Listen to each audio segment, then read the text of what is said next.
آپ صلی اللہ علیہ وسلم فرما رہے تھے کہ تمام عمل کا در و مدار نیت پر ہے، اور ہر عمل کا نتیجہ ہر انسان کو اس کی نیت کے مطابق ہی ملے گا۔ بس جس کی ہجرت دولت و دنیا کے لیے ہو یا کسی عورت سے شادی کی غرض سے ہو، بس اس کی ہجرت انہی چیزوں کے لیے ہوگی جن کے حاصل کرنے کی نیت سے اس نے ہجرت کی ہے۔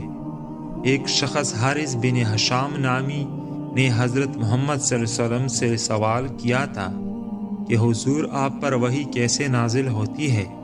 آپ صلی اللہ علیہ وسلم نے فرمایا کہ وحی نازل ہوتے وقت کبھی مجھ کو گھنٹی کی سی آواز محسوس ہوتی ہے، اور وحی کی یہ کیفیت مجھ پر بہت شاق گزرتی ہے۔ جب یہ کیفیت ختم ہوتی ہے تو میرے دل و دماغ پر اس فرشتے کے ذریعے نازل شدہ وحی محفوظ ہو جاتی ہے، اور کسی وقت ایسا ہوتا ہے کہ فرشتہ بشکل انسان میرے پاس آتا ہے اور مجھ سے کلام کرتا ہے، بس میں اس کا کہا ہوا یاد رکھ لیتا ہوں۔ حضرت عائشہ رضی اللہ تعالیٰ عنہ کا بیان ہے کہ میں نے سخت سردی کی موسم میں حضرت محمد صلی اللہ علیہ وسلم کو دیکھا ہے